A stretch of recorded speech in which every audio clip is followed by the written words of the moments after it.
ಓಂ ಶಾಂತಿ. ಓಂ ಶಾಂತಿ. ಓಂ ಶಾಂತಿ. ಈ ಪುರುಷೋತ್ತಮಕಾರಿ ಸಂಗಮಯುಗದಲ್ಲಿ ಶಿವಬಾಬರಿಂದ ಪಾಲನೆ, ಪಡಾಯಿ, ವರದಾನವನ್ನು ಪ್ರಾಪ್ತ ಮಾಡಿಕೊಳ್ತಾ ನಮ್ಮ ಜೀವನವನ್ನು ಶ್ರೇಷ್ಠಾತಿ ಶ್ರೇಷ್ಠ ಮಾಡ್ಕೊಳ್ತಾ ಇದ್ದೀವಿ. ಎಲ್ಲರೂ ಒಪ್ತೀರಿ? ಇದಕ್ಕೆಲ್ಲರೂ ಒಪ್ತಿರಲ್ವಾ? ನಮ್ಮ ಜೀವನ ಶ್ರೇಷ್ಠ ಆಗ್ತಾ ಇದೆ ಅಂತ ಹೇಳುವಂಥದ್ದು. ಈ ಭಾಗ್ಯ ಈ ಆತ್ಮಕ್ಕೆ ಯಾವಾಗ ಹೈಸ್ಕೂಲಿದ್ದೇ ಆವಾಗಲೇ ಪ್ರಾರಂಭ ಆಯಿತು. ಹೈಸ್ಕೂಲಲ್ಲಿ ಸುಮಾರು 76ನೇ ಸಮಯ. ಆ ಸಮಯದಲ್ಲಿ ಕಾರವಾರದಿಂದ ಲಕ್ಷ್ಮೀನಾರಾಯಣನವರು ಅಂತ ಡಿಪ್ಲೊಮಾ ಪ್ರಿನ್ಸಿಪಾಲರು ಕಾಲೇಜಿನ, ಅವರು ಹಳ್ಳಿಗೆ ಸೇವೆ ಮಾಡಲಿಕ್ಕೆ ಬಂದಿದ್ದರು. ಆ ಸಮಯದಲ್ಲಿ ನಾನು ಒಬ್ಬರ ಮನೆಯಲ್ಲಿ ಇದ್ದೆ. ಹೈಸ್ಕೂಲಿಗೆ ಹೋಗೋದಕ್ಕಾಗಿದ್ದೆ. ನಮ್ಮಲ್ಲಿ ಅಲ್ಲಿ ಇವರಲ್ಲಿ ಹೈಸ್ಕೂಲ್ ಇಲ್ಲಾಗಿತ್ತು. ಹಾಗಾಗಿ ಯಲ್ಲಾಪುರ ತಾಲೂಕಿನಲ್ಲಿ ಒಬ್ಬರ ಮನೆಯಲ್ಲಿದ್ದೆ. ಅವ್ರ ಮನೆಯ ಶಾಲೆಯಲ್ಲೇ ಒಂದು ಪ್ರೋಗ್ರಾಮ್ ಆಯಿತು. ಅವ್ರು ನಾವಿದ್ದ ಮನೆಯಲ್ಲಿ ಅವರು ಎಲ್ಲ ಉಳ್ಕೊಂಡಿದ್ದರು. ಆಗ ಅವರ ಸಂಗಡ ನಾನು ಉಳಿದೆ. ಅವರು ಅದನ್ನು ಪಟ ಹಚ್ಚು, ಅದು ಮಾಡು, ಇದು ಮಾಡು ಅಂತ ಹೇಳ್ತಿದ್ರು. ಅವ್ರ ಸಂಗಡ ನಾನು ಹೋಗ್ತಾಯಿದ್ದೆ. ಆವಾಗ ಅಷ್ಟೇನು ಜ್ಞಾನ ಇಲ್ಲ, ಆದರೆ ಆ ಜ್ಞಾನ ಮಾತ್ರ ಏನೋ ಮನಸ್ಸಿನಲ್ಲಿ ನಾಟಿತ್ತು. ಕೊನೆಗೆ ಆಯಿತು, ಆ ಜ್ಞಾನಕ್ಕೆ ಅವ್ರು ಹೇಳಿದರು, ಹೋದರು, ಆಯಿತು. ಒಂದು 4 ದಿವಸ ಅಭ್ಯಾಸ ಮಾಡಿಸಿದ್ರು, ಎಲ್ಲ ಮಾಡಿದರು. ಅದು ಮನಸ್ಸಿನಲ್ಲಿ ಅಚ್ಚಳಿದೇ ಉಳಿದಿತ್ತು. ಕಡೆಗೆ ನಾನು ಯಾವಾಗ BSc ಬಂದೆ, BSc 2ನೇ ವರ್ಷಕ್ಕೆ ಓದಲಿಕ್ಕೆ ಬಂದೆ ಅಂಕೋಲಾದಲ್ಲಿ, ಉತ್ತರ ಕನ್ನಡದ ಅಂಕೋಲಾದಲ್ಲಿ. ಆ ಸಮಯದಲ್ಲಿ ನಮ್ಮ ರೂಮ್ ಬಾಜುಕ್ಕೆ ಒಬ್ಬರು ವಸಂತ ಭಟ್ ಅಂತ ಇದ್ದರು. ಅವರು ನನ್ನನ್ನು ಆಶ್ರಮಕ್ಕೆ ಕರ್ಕೊಂಡು ಹೋದರು. ಅವ್ರು ಇಲ್ಲಿ ಇದೆ ಅಂತ ಅಂದ್ಕೊಡ್ಲಿ ನಾನು ಬರ್ತೇನೆ ಅಂತ ಹೇಳ್ಬಿಟ್ನಿ. ಮತ್ತೇನು ಹೇಳಿಲ್ಲ, ಅವ್ರಿಗೇನು ಕೇಳಲೇ ಇಲ್ಲ. ಅವ್ರು ಬರು ಬಾ ಅಂತೂ ಅಂತ ಹೇಳಿಲ್ಲ, ಇಲ್ಲೇ ಆಗಿದೆ ಅಂತಂದರು. ಅವ್ರ ಸಂಗಡ ಹೋದೆ. ಆವಾಗ ಅಲ್ಲಿ ಸುಮಾರು 200-300 ಬರ್ತಾರೆ. ಒಬ್ಬರು ಅಕ್ಕಂದಿರಿದ್ದರು. ಎಲ್ಲರಿಗೂ ಕೋರ್ಸನ್ನು ಮಾಡಲಿಕ್ಕೆ ಸಾಧ್ಯ ಆಗಿಲ್ಲಾಗಿತ್ತು. 1980ರಲ್ಲಿ ಕೋರ್ಸನ್ನು ಮಾಡಲಿಕ್ಕೆ ಕೇವಲ ಆತ್ಮಜ್ಞಾನ ಮಾತ್ರ ಅವರು ನನಗೆ ಕೊಟ್ಟರು. ಕೇವಲ ಆತ್ಮಜ್ಞಾನ ಮಾತ್ರ. ಯಾಕಂದರೆ ಅಷ್ಟೆಲ್ಲ ಜನರಿಗೆ ಕೋರ್ಸ್ ಮುಗಿಸ್ಲಿಕ್ಕೆ ಸಾಧ್ಯ ಆಗಿಲ್ಲಾಗಿತ್ತು. ಕೇವಲ ಆತ್ಮಜ್ಞಾನ ಒಂದೇ ಒಂದು ಅರ್ಥಕೊಂಡಿದ್ದೇನೆ. ಆಮೇಲೆ ಸಸ್ಯಗಳಲ್ಲಿ ಆತ್ಮ ಇರ್ತಿದೆ ಒಂದು ಪ್ರಶ್ನೆ ಕೇಳಿದೆ. ನಾನು ಬಾಟ್ನಿ ಸ್ಟೂಡೆಂಟ್ ಆಗಿದ್ದೆ. ಆವಾಗ ಆಯಿತು, ಅದೊಂದೇ ಪ್ರಶ್ನೆ. ಕೊನೆಗೆ ಅದಕ್ಕೆ ಉತ್ತರ ಸಿಗ್ತಾ ಹೋಯಿತು. ಕೊನೆಗೆ ನಾನು ಲೌಕಿಕದಲ್ಲಿದ್ದಾಗ ನಮ್ಮ ಮನೆಯಲ್ಲಿ ಹಿಂಗೆ ದೊಡ್ಡದಾದಂಥ ಪ್ರೋಗ್ರಾಮ್ಗಳನ್ನು ಮಾಡ್ತಿದ್ದರು. ನವರಾತ್ರಿಯಲ್ಲಿ ಅಷ್ಟವಿಧಾನ ಸೇವೆಯನ್ನು ಮಾಡಿ ಆ ರೀತಿಯಾದಂಥ 9 ದಿನ ಸಲ ದೊಡ್ಡದಾದಂಥ ವಿಜೃಂಭಣೆಯಿಂದ ಮಾಡ್ತಿದ್ದರು. ಹೀಗೆ ಗಣಪತಿ ಉತ್ಸವ, ಅದು ಅನಂತ ಚತುರ್ದಶಿ, ಇಂಥದ್ದೆಲ್ಲವೂ ದೊಡ್ಡದಾಗಿ ಮಾಡ್ತಾಯಿತ್ತು. ದೀಪಾವಳಿನೂ ಸಹ ದೊಡ್ಡದಾಗಿ ಮಾಡ್ತಾಯಿದ್ರು. 3-4 ಸೀಮೆಯ ಜನ ಎಲ್ಲ ನಮ್ಮ ಮನೆಗೆ ಬರ್ತಿದ್ರು. ಅಷ್ಟು ದೊಡ್ಡದಾದಂಥ ಒಂದು ಭಕ್ತಿ ಇದ್ದಿತ್ತು. ಕೊನೆಗೆ ಆ ಭಕ್ತಿಯನ್ನು ಮಾಡ್ತಾ ಇರಬೇಕಾದ್ರೆ ಆ 80ನೇ ವರ್ಷದಲ್ಲಿ ನಾನು ಅನೇಕ ಶಾಸ್ತ್ರಗಳನ್ನು ಓದ್ಕೊಂಡಿದ್ದೆ. ಅಷ್ಟರೊಳಗೆ ಗೀತಾ ಓದಿದ್ದೆ. ಗೀತಾ ನಮ್ಮ ಅಣ್ಣ ಒಬ್ಬ ದಿವಸ ಗೀತಾ ಪಠಣ ಮಾಡದೆ ಅವನು ಊಟನೂ ಮಾಡೋದಾಗಿತ್ತು. ಅವನು ಕೇಳಿ ಗೀತಾ ಶ್ಲೋಕಗಳೆಲ್ಲ ನಮಗೆ ಬಾಯಾಟ ಬರ್ತಿತ್ತು. ಹಾಗೆ ಬಾಯಾಟ ಬರ್ತಾಯಿತ್ತು. ಕೊನೆಗೆ ನಾವೆಲ್ಲರೂ ಸಹ ಭಕ್ತಿಯನ್ನು ಮಾಡ್ತಾಯಿದ್ವಿ. ಕೊನೆಗೆ ಅಲ್ಲಿ ಹೋದಾಗ ಇಲ್ಲಿ ಜ್ಞಾನಕ್ಕೆ ಸಿಕ್ಕಿದಾಗ ಇಲ್ಲಿ ಏನು ಹೇಳ್ತಾರೆ, ಬರೀ ಆತ್ಮ ಪರಮಾತ್ಮ ಮತ್ತೇನು ಹೇಳೋದಿಲ್ಲ ಅಲ್ಲ ಅಂಥೇಳಿ ಒಂಥರ ಬರೀ ಕಥೆಗಳನ್ನು ಕೇಳಿದಂಥವ್ರು ನಾವು. ಆದರೆ ಅದಕ್ಕಾಗಿ ಏನು ಹೇಳ್ತಾರೆ ಅಂತ ಹೇಳೋದು ಒಂದು ಸ್ವಲ್ಪ ಇದಾಯಿತು. ಕಡೆಗೆ ಅಕ್ಕವ್ರ ಹತ್ರ ಹೇಳಿದೆ ಒಂದು ದಿವಸ, ಇಲ್ಲಿ ಎಲ್ಲ ನಾವೆಲ್ಲ ಇಷ್ಟೆಲ್ಲ ಓದ್ವಿ, ಅಲ್ಲೇ ಕಥೆಗಳು ಹೇಳ್ತಾರೆ, ಭಾಳ ಅನಿಸಿದ್ದು. ಇಲ್ಲೇನೇ ಹೇಳೋದಿಲ್ಲ, ಆತ್ಮ ಪರಮಾತ್ಮ ಎಷ್ಟೇ ಹೇಳ್ತಾರೆ, ಏನು ಮಾಡೋದು ಅಂದರೆ ಕಡೆಗೆ ಅವರೊಂದಿಷ್ಟು ಹೇಳಿದರು. ರವಿವಾರ ಇತ್ತು. ರವಿವಾರ ದಿವಸ ನೀವು ಬೆಳಿಗ್ಗೆ ಬರ್ರಿ, ಸಂಧಿ ಮೇಲೆ ಕುಂತ್ಕೊಂಡು ಯೋಗ ಮಾಡಿಸ್ರಿ ಅಂತ. ಆ ದಿವಸ ನಾನು ಸಂಧಿ ಮೇಲೆ ಕುಂತದ್ದು. ನಾನು ಈ ಪ್ರಪಂಚದಲ್ಲೇ ಇಲ್ಲ ಅನ್ನುವಂಥ ಅನುಭವ ಆಯಿತು. ಆ ಒಂದು ಈಗ ನೆನಪುಗಳು ಅಂತ ನನ್ನ ರೋಮಾಂಚನ ಆಗ್ತದೆ. ಅಷ್ಟು ಬಾಬಾ ನನ್ನ ಹೇಳ್ಕೊಂಬಿಟ್ಟ. ಅಷ್ಟಾದ ನಂತರ ನನಗೆಲ್ಲವನ್ನೂ ಮರ್ತೇ ಬಿಟ್ಟೆ. ನಾನು ಏನು ಓದಿದ್ದೆ ಎಲ್ಲ ಮರ್ತೇ ಬಿಟ್ಟೆ. ಬಾಬಾನ ಮುರಳಿ ಪ್ರತಿದಿನವೂ ಬರೋದು, ಪ್ರತಿ ದಿನ ಮಧ್ಯದಲ್ಲಿ ಬರೋದು. ಯಾಕಂದರೆ ಏನೇನು ಸಹಕಾರ ಬೇಕಿತ್ತು ಅವಾಗೆಲ್ಲ ಕುಮಾರರು ಭಾಳ ಕಡಿಮೆ. ಸಹಕಾರ ಏನೇನು ಬೇಕೋ ಅದೆಲ್ಲ ಮಾಡ್ಕೊಳ್ಳೋದು. ಹೀಗೆ ಎಲ್ಲೇ ಹೋದರೂ, ಎಲ್ಲೆಲ್ಲೋ ಸೆಂಟರ್ಗಳಲ್ಲಿ, ಎಲ್ಲೆಲ್ಲೋ ಆಶ್ರಮಗಳಲ್ಲಿ ಹೋದರೂ ಸಹ ಅಲ್ಲಿ ಎಲ್ಲೇ ಪ್ರೋಗ್ರಾಮ್ ಆದರೂ ಓಡೋಗೋದು, ಅವ್ರ ಸಂಗಡ ಹೋಗೇ ಬಿಡೋದು, ನಾನೇ ಬಂದುಬಿಡ್ತೇನೆ ಅಂತ ತಿಳ್ಕೊಂಡ್ಬಿಡೋದು. ವಿದ್ಯಾರ್ಥಿ ಕೈಯಲ್ಲಿ ದುಡ್ಡು ಇರೋದಿಲ್ಲ, ಆದರೂ ಸಹ ನಾನು ಬರ್ತೇನೆ ಅಂತ ಹೋಗೋದು. ಹೀಗೆ ಮಾಡ್ತಾ ಮಾಡ್ತಾ ಮಾಡ್ತಾ ಹೋದಾಗ BSc 2ನೇ ವರ್ಷದಲ್ಲಿ ಬರೀ ಓದೋದನ್ನೇ ಬಿಟ್ಟುಬಿಟ್ಟೆ. ಯಾಕಂದರೆ ಆ ಸಮಯದಲ್ಲಿ ಎಲ್ಲ ಇವರು ಹೇಳ್ತಿದ್ರು, ಯಾರು ಜ್ಯೋತಿಷಿಗಳು, 2000ರಲ್ಲಿ ವಿನಾಶ ಆಗ್ತದೆ, 2012ರಲ್ಲಿ ವಿನಾಶ ಆಗ್ತದೆ ಅಂತ. ಅವರೇ ಇಷ್ಟು ಹತ್ತಿರ ವಿನಾಶ ಆಗ್ತಾ ಇದ್ದಾಗ ಇಲ್ಲಿ ಭಗವಂತ ಬಂದಿದ್ದಾನೆ ಅಂದರೆ ನಾನು ಯಾಕೆ ಸೇವೆ ಮಾಡಬಾರ್ದು? ಇಷ್ಟು ನಶೆ ಇರ್ತಿತ್ತು. ಕೆಲವರಂತೂ ನೀವು ನಶೆ ನೋಡಿ ನಾನು ಭ್ರಮಿತನಾಗಿದ್ದೀನಿ ಅಂತ ಹೇಳ್ತಿದ್ರು. ಆ ರೀತಿ ನಶೆ ಇತ್ತು. ಹಾಗೆ ಹೋದಾಗ ನನ್ನ BScಲಿ ಕೆಮಿಸ್ಟ್ರಿ ಮೇಜರ್ ಇತ್ತು. ಅದೆಲ್ಲನೂ ಮಾಡ್ತಾ ಮಾಡ್ತಾ ಕೆಮಿಸ್ಟ್ರಿ ಮೇಜರೇ ಪಾಸಾಯಿತು. ಓದದೇ ಬಂದು ಆದರೆ ಒಂದು 2-3 ಮಾರ್ಕ್ಸ್ನಲ್ಲಿ ಹೋಯಿತು. ಕೊನೆಗೆ 6 ತಿಂಗಳೊಳಗೆ ಅದನ್ನು ಪುನರಾವರ್ತಿ ಮಾಡಿಕೊಂಡೆ. ಹಾಗೆ ಆ ರೀತಿಯಲ್ಲಿ ಆ ನಶೆ ಹೇಳುವಂಥದ್ದು ಆ ರೀತಿಯಲ್ಲಿ ಇತ್ತು. ಹೀಗೆ BSc ಮುಗೀತು. BSc ಮುಗಿದ ನಂತರ ಅನೇಕ ಕಡೆಗೆ ನೌಕರಿಗೆ ಹೋದೆ. ಆ ನೌಕರಿಗೆ ಹೋಗ್ತಾ ಹೋಗ್ತಾ ಕೊನೆಗೆ ಇಲ್ಲಿ ದಾಂಡೇಲಿಗೆ ಬಂದೆ. ದಾಂಡೇಲಿ ಫ್ಯಾಕ್ಟ್ರಿ ಇತ್ತು. ಆ ಫ್ಯಾಕ್ಟ್ರಿಯಲ್ಲಿ ಫ್ಯಾಕ್ಟ್ರಿಯಲ್ಲಿ ಇರಬೇಕಾದ್ರೂ ಸಹ ಆವಾಗ ಮತ್ತು ನಶೆ. ಅಲ್ಲಿ ನಾವು 13 ಜನ ಕುಮಾರರಿದ್ವಿ. ಅದ್ರಾಗ ನಾವು ತುಂಬ ಲೀಡರ್ ಟೈಪ್.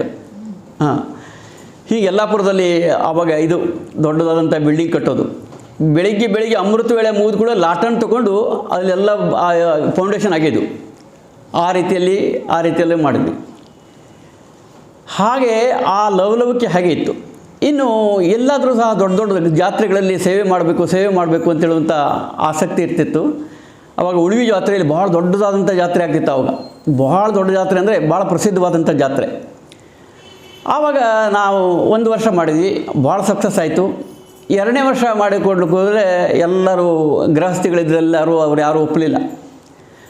ಏನಲ್ಲಿ ದುಃಖ ಕೊಂಡ್ಕೊಂಡು ಹೋಗೋದು ಅಂತ ಹೇಳಿದರು. ನಾವು ಅಕ್ಕಂದ್ರೆಲ್ಲ ಕೂಡಿ ಎಲ್ಲ ರೆಡಿ ಮಾಡಿದ್ವಿ. ರೆಡಿ ಮಾಡಿದ ನಂತರ ಅವರೆಲ್ಲ ಏನು ಹೇಳಿದ್ರು ನಾವು ಅದಕ್ಕೆ ಏನು ಕಿಮ್ಮತ್ತೇ ಕೊಟ್ಟಿಲ್ಲ. ನೀವು ನೋಡಿರಿ, ನೀವು ಬರ್ರಿ, ಖುಷಿಪಡ್ರಿ ಅಷ್ಟು ಹೇಳಿದ್ವಿ. ನಾವೇ ಎಲ್ಲ ರೆಡಿ ಮಾಡಿದ್ವಿ. ಆ ಸಮಯದಲ್ಲಿ ಒಂದು ಅನುಭವ ಹಿಂಗದೆ. ಆ ಒಂದು 15 ದಿವಸ ತನಕ ಅದು ಪ್ರೋಗ್ರಾಮು ನಾವೆಲ್ಲ ತಯಾರಿ ಮಾಡ್ಕೊಳ್ಳೋದು. ಆಮೇಲೆ ಒಂದು 8 ದಿವಸ ಜಾತ್ರೆ. ಅಲ್ಲಿ ಹೋದರೆ ಆವಾಗ ಬಾಪ್ ದಾದ ನನ್ನ ಜೊತೆಯಲ್ಲೇ ಇದ್ದಾರೆ ಹೇಳುವಂಥದ್ದು, ಸದಾ ಕಾಲಕ್ಕೂ ಬಾಪ್ ದಾದವ್ರು ನನ್ನ ಹಿಂದಿದ್ದಾರೆ ಹೇಳುವಂಥ ಅನುಭವ ಆಯಿತು. ಹೀಗೆ ಅನುಭವ ಆಗ್ತಾ ಈಗ ನಾವು ಏನು ಮಾಡ್ತಾಯಿದ್ದೇನೆ ಅಂದರೆ, ಮತ್ತೊಂದು ಸಲ ಇಲ್ಲಿ ಗೋಕಾಕದಲ್ಲೂ ಒಂದು ಸಲ ಹಂಗೆ ಬಿಲ್ಡಿಂಗ್ ಕನ್ಸ್ಟ್ರಕ್ಷನ್ ಟೈಮ್ನಲ್ಲಿ ಇದೇ ರೀತಿ ಅನೇಕ ರೀತಿ ಸಮಸ್ಯೆಗಳು ಬರ್ತಾ ಹೋಯಿತು. ಇಷ್ಟು ಸಮಸ್ಯೆ ಬಂದರೆ ಬಾಬಾ ಹೆಂಗೆ ಮಾಡೋದಪ್ಪ ಇದು ಅಂತ ಕೇಳಿದರೆ, ಬಾಬಾಗೆ ಮಾತಾಡ್ತಿದ್ದೆ. ಬಾಬಾ ಹೇಳಿದ್ರು ಏನೂ ಮಾಡಬೇಡ ಅಂತ. ನಾವು ಒಂದು ಕೆಲಸ ಮಾಡಿದೆ, ಬಾಬಾ ಒಂದು ಅವ್ಯಕ್ತವಾಣಿ ತೆಗಿತೇನೆ, ಆ ಅವ್ಯಕ್ತವಾಣಿಯಲ್ಲಿ ಏನು ಅಕ್ಷರ ಬರ್ತದೋ ಅದನ್ನು ನಾನು ಫಾಲೋ ಮಾಡ್ತೇನೆ ಅಂತ. ಬಚ್ಚೆ ಚಿಂತಾ ಮತ್ ಕರು ಮೈ ಹೂನಾ ಅಂತ ಹೇಳಿಬಿಟ್ರು ಅಲ್ಲಿ. ಅದು ಭಾಳ ಹುರುಪು ಕೊಡ್ತು. ಅದಕ್ಕೆ ಕುಣಿದಾಡಿದೆ ನಾನು, ಅಷ್ಟು ಕುಣಿದಾಡಿದೆ ನಾನು ಸರ್.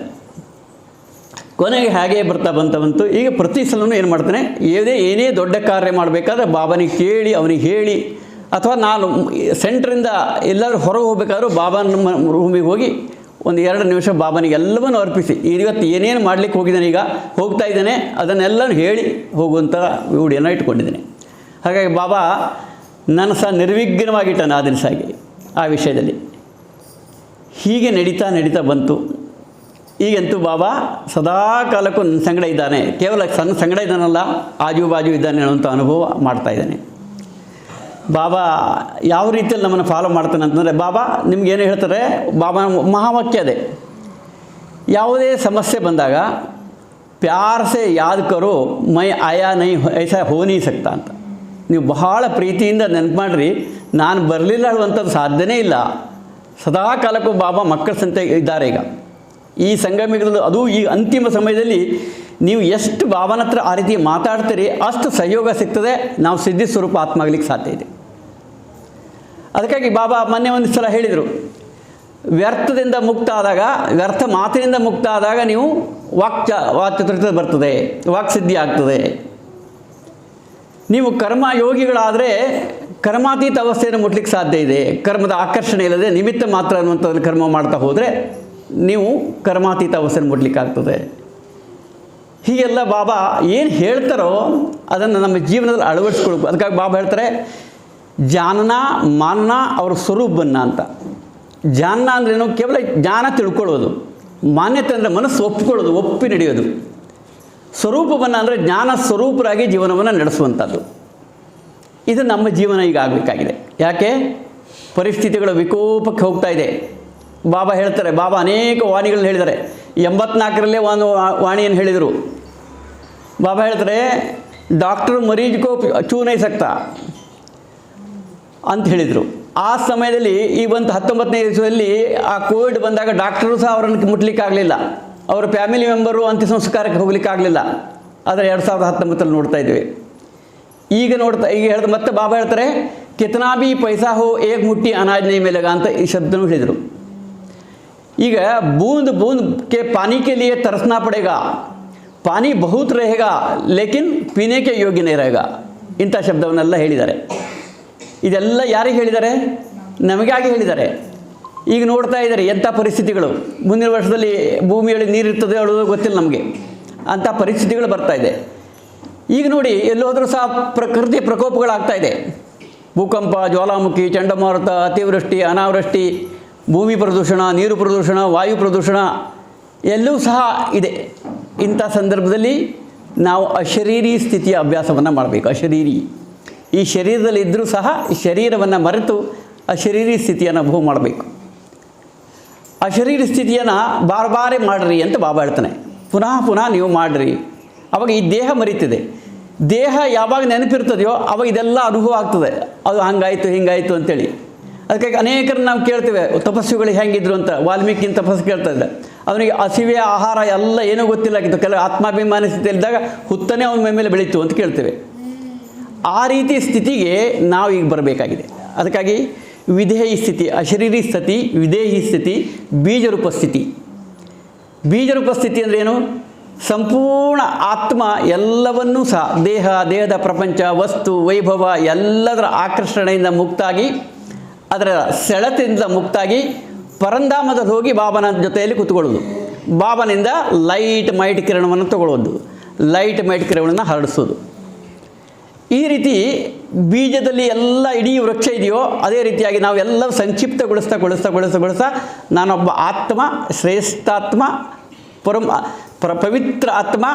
ಈ ಸ್ಮೃತಿಯನ್ನು ಜಾಗೃತಗೊಳ್ಳಿ. ಕೇವಲ ಆತ್ಮ ಅಂತಲ್ಲ, ಬಾಬಾ ಏನೇನು ಟೈಟಲ್ಸನ್ನು ಕೊಟ್ಟಿದ್ದಾರೆ, ಏನೇನು ಸೋಮಾನವನ್ನು ಕೊಟ್ಟರೋ ಆ ಸೋಮಾನಗಳನ್ನು ನಮ್ಮ ಜೀವನದಲ್ಲಿ ಅಂತ ತಂದುಕೊಳ್ತಾ ಆ ಸ್ಥಿತಿಗೆ ಹೋಗಿ ಬರ್ತದೆ. ಕೇವಲ ಬಾಬಾ ನೆನಪು ಮಾಡಿರಿ ಅಂದರೆ ಬಾಬಾ ಜ್ಯೋತಿ ಇದ್ದಾನೆ, ಜ್ಯೋತಿ ಇರ್ತಾನೆ, ಎಷ್ಟೊತ್ತು ನೋಡ್ತೀರಿ? ಬಾಬಾ ಜ್ಯೋತಿ ಹೌದು, ಬಾಬಾ ಜ್ಯೋತಿ ಹೌದು, ಜ್ಞಾನಸಾಗರನೂ ಹೌದು. ಅದಕ್ಕಾಗಿ ಬಾಬಾ ಹೇಳ್ತಾರೆ ಜಿತ್ನಾ ಮುರಳೀಧರ ಸೇ ಪ್ಯಾರ್ ಹೇ ಉಸ್ನಾ ಮುರಳಿ ಮೇ ಬಿ ಪ್ಯಾರ್ ಹೋಗ ಅಂತ ಹೇಳ್ತಾರೆ. ಮುರಳಿನೇ ನಮ್ಮ ಜೀವನವನ್ನು ಶ್ರೇಷ್ಠ ಮಾಡೋದು. ಬಾಬಾ ಜ್ಯೋತಿರ್ಬಿಂದು ಇದ್ದಾನೆ, ಬಾಬಾ ನಮಗೆ ಜ್ಞಾನ ಕೊಟ್ಟಿದ್ದಾನೆ.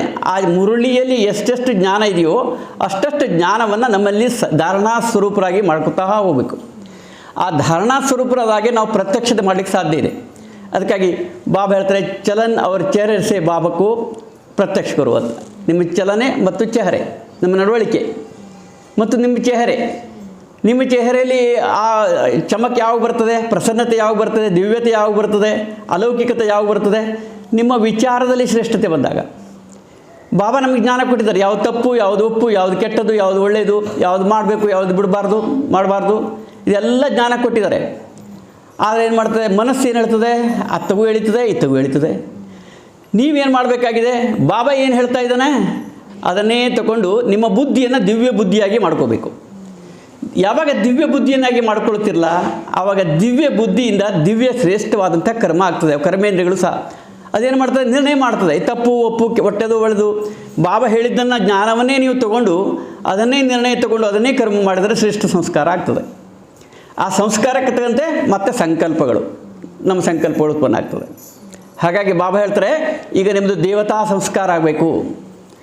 ಈ ಶೂದ್ರ ಸಂಸ್ಕಾರದಿಂದ ದೂರ ಹೋದರೆ ಬ್ರಾಹ್ಮಣ ಸಂಸ್ಕಾರ ಆದರೂ ಬೇಕು. ಆ ಬ್ರಾಹ್ಮಣ ಸಂಸ್ಕಾರ ಆದರೂ ನಮಗಿದೆಯಾ ಅದನ್ನು ನೋಡಬೇಕು. ಬ್ರಾಹ್ಮಣರು ಯಾರು ಚಲನ ವಲನ ದೃಷ್ಟಿ ವೃತ್ತಿ ಆಹಾರ ವಿಹಾರ ಎಲ್ಲವೂ ಸಹ ದಿವ್ಯತೆಯಿಂದ ಕೂಡಿದಂಥವ್ರಿಗೆ ಮಾತ್ರ ಬ್ರಾಹ್ಮಣರು ಅಂತ ಹೇಳ್ತಾರೆ.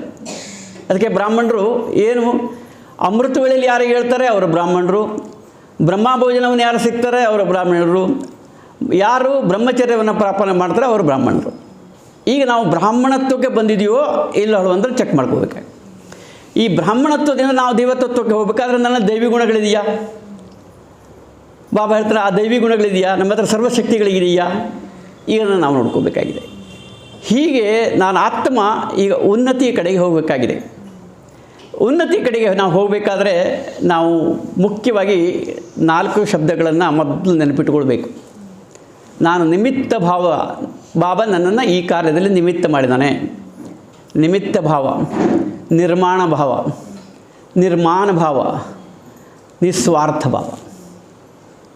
ಹಾಗಿದ್ರೆ ನಾನು ನಿಮಿತ್ತ ಮಾತ್ರ, ಭಗವಂತ ಮಾಡಿಸ್ತಾ ಇದ್ದಾನೆ, ನನ್ನೇನು ಮಾಡೇ ಮಾಡ್ತಾನೆ, ನಾನು ಸಿದ್ಧಿ ಸ್ವರೂಪ ಆತ್ಮ, ಬಾಬಾ ಮಾಡಿಸ್ತಾನೆ. ಈ ಸ್ಮೃತಿ ನಮಗೆ ಸದಾ ಕಾಲಕ್ಕೆ ಇರಬೇಕು. ನಿಮಿತ್ತ ಭಾವ, ನಿರ್ಮಾಣ ಭಾವ. ನಮ್ಮದು ನಿರ್ಮಾಣ ಭಾವದಲ್ಲೂ 4 ಜನಕ್ಕೆ ಸುಖ ಕೊಡುವಂಥದ್ದು ಬಾಬನ ಶ್ರೀಮತಕ್ಕೆ ತಕ್ಕಂತೆ ನಮ್ಮದು ಪ್ರತಿಯೊಂದು ಕಾರ್ಯವೂ ಆಗಬೇಕು. ಆಮೇಲೆ ನಿರ್ಮಾಣ ಭಾವ, ನಾನು ಮಾಡಿದೆ ಅಂತ ಹೇಳೋದು ಬೇಡ, ಬಾಬಾ ಮಾಡಿಸ್ತಾ ಇದ್ದಾನೆ, ಅಹಂಕಾರ ಬೇಡ. ಯಾರು ಆ ರೀತಿ ಅಹಂಕಾರನೂ ಸಹ ನಮಗೆ ಬೇಡ ಈಗ. ಆಮೇಲೆ ನಿಸ್ವಾರ್ಥ ಭಾವ, ಸ್ವಾರ್ಥದಿಂದ ನಾನು ಹಿಂಗೆ ಮಾಡಿದರೆ ನನಗೆ ಅವ್ರು ಹೊಗಳಿದರು, ನಾನು ಹಿಂಗೆ ಮಾಡಿದರೆ ಅವರು ನನಗೇನಾದರೂ ಕೊಟ್ಟರು, ಈ ರೀತಿಯಾದ ಭಾವನೆ ಬೇಡ. ಭಗವಂತ ಬಂದಿದ್ದಾನೆ, ಭಗವಂತನಿಗೆ ನಾವು ಅರ್ಪಣೆ ಆಗಬೇಕು ಹೊರತಾಗಿ ಯಾರನ್ನೂ ಸಹ ನೋಡಬಾರ್ದು, ಯಾರನ್ನೂ ನೋಡಬಾರ್ದು. ಈಗ ಅನ್ಯರನ್ನು ನೋಡ್ತಾ ಹೋದರೆ ನಮ್ಮ ದಾರಿಯಲ್ಲಿ ನಾವು ಆ ಗುರಿಯನ್ನು ಮುಟ್ಲಿಕ್ಕೆ ಸಾಧ್ಯ ಇಲ್ಲ. ಬಾಬಾ ಏನು ಹೇಳ್ತಾನೆ, ನಮ್ಮನ್ನು ಯಾವುದೋ ಪರಿಸ್ಥಿತಿ ರೂಪದಲ್ಲಿ ನೋಡ್ಲಿಕ್ಕೆ ಬಯಸ್ತಾ ಇದ್ದಾನೆ, ಕರ್ಮಾತೀತ ಅವಸ್ಥೆಯಲ್ಲಿ ನೋಡ್ಲಿಕ್ಕೆ ಹೇಳ್ತಾ ಇದ್ದಾರೆ. ನಾವು ಯಾರನ್ನು ನೋಡ್ಬಾರ್ದು. ಅದಕ್ಕಾಗಿ ಹೇಳ್ತಾರೆ, ಲೌಕಿಕರು ಹೇಳ್ತಾರೆ, ಉದ್ಧರೇತ್ ಆತ್ಮಾನಾತ್ಮಾನಂ ಅಂತ. ಉದ್ಧಾರ ಆಗಬೇಕಾದ್ರೆ ನನ್ನ ಆತ್ಮವನ್ನು ನಾನೇ ಪರಿಶೀಲನೆ ಮಾಡ್ಕೋಬೇಕು ಅಂತ. ಲೌಕಿಕರು ಹೇಳ್ತಾರೆ, ಲೋಕದ ಡೊಂಕ ನೀವೇಕೆ ತಿದ್ದುವಿರಿ, ನಿಮ್ಮ ಮನವ ಸಂತೈಸಿಕೊಳ್ಳಿ, ನಿಮ್ಮ ತನುವ ಸಂತೈಸಿಕೊಳ್ಳಿ ಅಂತ. ಅಂದರೆ ನೀವು ಯಾರನ್ನೂ ನೋಡ್ಲಿಕ್ಕೆ ಹೋಗಬೇಡ್ರಿ, ನಿಮ್ಮ ತನು, ನಿಮ್ಮ ಶರೀರ ಯಾವ ರೀತಿ ವರ್ತನೆ ಮಾಡ್ತದೆ, ನಿಮ್ಮ ಮನಸ್ಸು ಯಾವ ರೀತಿ ವರ್ತನೆ ಮಾಡ್ತದೆ, ಅದನ್ನು ಕಂಟ್ರೋಲ್ ಮಾಡ್ಕೋತಾ ಹೋಗ್ರಿ, ಅವಾಗ ಗುರಿ ಮುಟ್ಲಿಕ್ಕೆ ಸಾಧ್ಯ ಇದೆ. ಹೀಗೆ ಇನ್ನು ಸೇವೆ ಮಾಡಬೇಕಾದ್ರೆ ನಾವೆಲ್ಲರೂ ಸೇವಾದಾರಿಗಳು. ಬಾಬಾನ ಮಕ್ಕಳು ಅಂದರೆ ಸೇವಾದಾರಿಗಳು. ಅಲ್ಲಿ ನಮಗೆ ನಾವು ನೀಡಬೇಕು ನಿಮಿತ್ತ ಭಾವ ಮತ್ತಿಲ್ಲಿರಬೇಕು. ನಮ್ಮದು ನಿಮಿತ್ತ ಭಾವನೆ ಅಲ್ಲಿರಬೇಕು. ಶುಭ ಭಾವನೆ, ಶುಭ ಕಾಮನೆ, ನಿಸ್ವಾರ್ಥ ಭಾವನೆ ಮತ್ತು ನಿರ್ವಾಣ ಸ್ಥಿತಿ. ನಿರ್ವಾಣ ಸ್ಥಿತಿ ಅಂದರೆ ಯಾವುದು? ಪರಂಧಾಮದ ಸ್ಥಿತಿ. ಆ ಮನೆ, ಅದಕ್ಕಾಗಿ ಅಬ್ ಘರ್ ಜಾನಾ ಹೇ ಈ ಸ್ಮೃತಿ ನಮಗೆ ಹಾಕಿರಬೇಕು. ಅದಕ್ಕೆ ಹರ್ ಗಡಿ ಅಂತಿಮ ಗಡಿ ಅಂಥೇಳಿ ಮುಮ್ಮಾರವ್ರು ಹೇಳ್ತಿದ್ದಲ್ಲ, ಆ ಎಲ್ಲ ಸ್ಮೃತಿಗಳು ನಮ್ಮ ಬುದ್ಧಿಲಿರಬೇಕು. ಜೈಸ ಸ್ಮೃತಿ ವೈಸ ಸ್ಥಿತಿ. ಒಂದು ಸಲ ಸ್ಥಿತಿ ಬಂತು ಅಂದರೆ ಅದು ವೃತ್ತಿಯಲ್ಲಿ ಬರ್ತದೆ, ವೃತ್ತಿಯಿಂದ ಕರ್ಮದಲ್ಲಿ ಬರ್ತದೆ, ಕರ್ಮದಿಂದ ಸಂಸ್ಕಾರ ಆಗಿರ್ತದೆ. ಆ ಸಂಸ್ಕಾರ ದೇವತಾ ಸಂಸ್ಕಾರ ನಾವು ಆಗಬೇಕಾದ್ರೆ ಈ ರೀತಿಯಲ್ಲಿ ಮಾಡ್ಕೋಬೇಕಾಗಿದೆ. ಇನ್ನು ಒಂದು ಪ್ರಶ್ನೆ ಅಂದು, ನೀವು ಯಾರಾದರೂ ಸಹ ಒಂದು ಸಣ್ಣ ತಪ್ಪು ಮಾಡ್ತೀರಿ. ತಪ್ಪು ಮಾಡಿದ ನಂತರ ಅದು ಯಾರಿಗೋ ಗೊತ್ತಾಗ್ತದೆ. ಗೊತ್ತಾದ ನಂತರ ಅದು ಅಕ್ಕಂದರಿಗೂ ಗೊತ್ತಾಗಿರ್ತದೆ ಅಥವಾ ನಿಮ್ಮ ಮನೆಯಲ್ಲಿ ಗೊತ್ತಾಗಿರ್ತದೆ. ಆವಾಗ ನೀವು ಏನು ಮಾಡ್ತೀರಿ? ಅವ್ರು ಕೇಳ್ತಾರೆ ನಿಮ್ಮನ್ನ, ಏನು ತಪ್ಪು ಮಾಡಿದ್ಯಾ ಅಂತ. ತಪ್ಪು ಮಾಡಿದೆ ಅಂತ ಕೇಳಿದಾಗ ಏನು ಹೇಳ್ತೀರಿ? ಮಾಡಿಲ್ಲ ಅಂತೇಳಿ. ಯಾಕಂದರೆ ನಿಮ್ಮನ್ನು ಮುಚ್ಕೋಬೇಕಾಗಿ ನಮಗೆ. ಬಾಬಾ ಏನು ಹೇಳ್ತಾರೆ? ನೀವು ಏನೇ ಮಾಡಿದ್ರು ನನಗೆ ಹೇಳ್ರಿ ಅಂತ ಹೇಳ್ತಾರೆ. ನಮ್ಗೆ ಯಾರು ಬಾಬಾ ನಮ್ಗೆ ಕಾಣ್ತಾನ? ನಿಮಗೆ ತಕ್ಕಂದರು ಅವ್ರ ಮೂಲಕವಾಗಿ ನಿಮಗೆ ಮುಂದುವರಿಬೇಕಾಗಿದೆ. ನೀವು ಅವರ ಮುಂದೆ ಹೇಳಿದ್ರಿ ನಾನು ಮಾಡಿಲ್ಲ ಅಂತ ಹೇಳ್ಬೋದು. ನಿಮ್ಮ ಒಳ ಮನಸ್ಸು ಏನು ಹೇಳ್ತದೆ? ನೀನು ಮಾಡಿದ್ಯಾ ಅಂತ ಹೇಳಿದ್ರೆ ನಿಮಗೆ ಅದಕ್ಕೆ ಶಾಂತಿ ಇರ್ತದೆ. 2 ತಪ್ಪು ಮಾಡಿರ್ತೀರಿ. ಒಂದು ತಪ್ಪು ಮಾಡಿರ್ತೀರಿ, ಮತ್ತೊಂದು ಸುಳ್ಳು ಹೇಳಿರ್ತೀರಿ. 2 ಕರ್ಮನೇ. ಆ ಕರ್ಮ ಮಾಡಿದಾಗ ನಿಮ್ಮ ಮನಸ್ಸು ಏನು ಹೇಳ್ತದೆ? ನಿಮ್ಮನ್ನು ಶಾಂತಿಯಲ್ಲಿ ಬಿಡ್ಲಿಕ್ಕೆ ಕೊಡೋದಿಲ್ಲ. ನಿಮ್ಗೆ ಎಲ್ಲೂ ಹೋದರೂ ಸಹ ಏನೂ ಮಾಡ್ಲಿಕ್ಕೆ ಮನಸ್ಸಾಗೋದಿಲ್ಲ. ಮನಸ್ಸು ಗೊಂದಲ ಆಗುತ್ತೆ. ಯಾರು ಹೇಳಿದ್ರು ಸಿಟ್ಟು ಬರ್ತದೆ. ಇಂಥ ಪರಿಸ್ಥಿತಿಗಳು ನಿರ್ಮಾಣ ಆಗ್ತದೆ. ಅದನ್ನು ಹೋಗ್ಬೇಕಾದ್ರೆ ನಮ್ಮ ಒಳ ಮನಸ್ಸನ್ನು ನಾವು ಏನು ಹೇಳ್ತದೆ ಅದನ್ನು ಹೇಳ್ತದೆ. ನಿನಗೆ ನೀನು ಮಾಡಿದ್ಯಾ ಹೇಳ್ತದೆ. ಅದು ಒಳ ಮನಸ್ಸು ಅಂದರೆ ಯಾವುದು? ಆ ದಿವ್ಯ ಬುದ್ಧಿ. ಈಗ ನಮ್ಮನ್ನು ಬಾಬಾ ದಿವ್ಯ ಬುದ್ಧಿಯನ್ನಾಗಿ ಮಾಡಿರ್ತಾರೆ. ಆ ದಿವ್ಯ ಬುದ್ಧಿ ನಮಗೆ ಹೇಳ್ತಾ ಇರ್ತದೆ ನೀನು ಹಿಂಗೆ ಮಾಡಿದ್ಯಾ. ಆ ದಿವ್ಯ ಬುದ್ಧಿ ನಮಗಿತ್ತು ಅಂದರೆ ಅದು ಏನು ಹೇಳ್ತದೆ, ಆ ಅಂತರ್ಮನ ಏನು ಹೇಳ್ತದೆಯೋ ಅದನ್ನೇ ಮಾಡಿದಾಗ ನಾವು ಆತ್ಮಶಾಂತಿಯಲ್ಲಿ, ಸುಖದಲ್ಲಿ, ಗೊಂದಲದಿಂದ ದೂರ ಆಗಲಿಕ್ಕೆ ಸಾಧ್ಯ ಇದೆ. ಹಾಗಾಗಿ ನಮ್ಮ ಆತ್ಮ ಸದಾಕಾಲಕ್ಕೂ ಸತ್ಯವಾಗಿ ಹೇಳ್ತದೆ ಅದು. ಯಾಕಂದರೆ ಸತ್ಯ ಸ್ವರೂಪ ಇದೆ. ಅದು 7 ಗುಣಗಳು ಸತ್ಯವಾಗೇ ಇದೆ.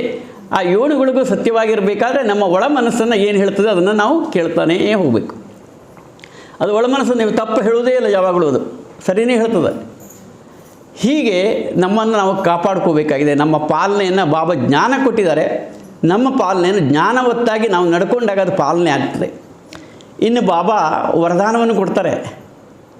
ವರದಾನನ ಹೇಗೆ ಕೊಡ್ತಾರೆ ಅಂತಂದರೆ, ಬಾಬಾ ಹೇಳ್ತಾನೆ ವರದಾನವನ್ನು ನಾನು ಕೊಡ್ತೇನೆ, ಅದು ನಿಮ್ಮ ಅದೇ ರೀತಿಯಾಗಿ ನಿಮ್ಮ ಜೀವನ ಆಗ್ತದೆ. ಆದರೆ ನೀವು ಒಂದು ಹೆಜ್ಜೆ ಮುಂದಿಡ್ರಿ. ಅಂದರೆ ಬಾಬಾ ಹೇಳ್ತಾರೆ ಪವಿತ್ರ ಆಗಬೇಕು, ಶುದ್ಧ ಅನ್ನದ ಸ್ವೀಕಾರ ಮಾಡಬೇಕು, ಇದೆಲ್ಲ ಹೇಳ್ತಾರೆ. ಅದನ್ನೆಲ್ಲ ಹೇಳಬೇಕಾದ್ರೆ ಬಾಬಾ ಹೇಳ್ತಾರೆ ಯೋಗಿಗಳಾಗಬೇಕು ಇಂಥದ್ದೆಲ್ಲ ಹೇಳ್ತಾರೆ. ನಾವು ಅದಕ್ಕಾಗಿ ಪ್ರಯತ್ನ ಮಾಡದೇ ಇದ್ದಿದ್ರೆ ಒಂದು ಹೆಜ್ಜೆ ಮುಂದಿಟ್ಟರೆ ಅನೇಕ ಹೆಜ್ಜೆ ಮುಂದೆ ನಿಮ್ಮನ್ನು ಕರ್ಕೊಂಡು ಹೋಗ್ತೀನಿ ಅಂತ ಬಾಬಾ ಹೇಳ್ತಾರೆ. ಹೀಗೆ ಈ ಸಂಗಮಯುಗದ ಜೀವನ ಹೇಳುವಂಥದ್ದು ಭಗವಂತನ ಪಾಲನೆಯಲ್ಲಿ, ಭಗವಂತನ ವರದಾನದಿಂದ, ಭಗವಂತನ ಜ್ಞಾನದಿಂದ ನಾವೆಲ್ಲರೂ ಸಹ ಭರ್ಪೂರಾಗಿರ್ತೇವೆ. ಆ ಭರ್ಪೂರತೆಯೇ ನಮ್ಮನ್ನು ಶ್ರೇಷ್ಠತೆಗೆ ಕರ್ಕೊಂಡು ಹೋಗ್ತದೆ. ಅದಕ್ಕೆ ಎಲ್ಲರೂ ಸಹ ಜ್ಞಾನದ ಸ್ವರೂಪರಾಗಿ ಈ ಪೃಥ್ವಿಯನ್ನು ಅಥವಾ ಬಾಬಾನನ್ನು ಪ್ರತ್ಯಕ್ಷ ಮಾಡುವಂಥ ಕಾರ್ಯವನ್ನು ಮಾಡೋಣ.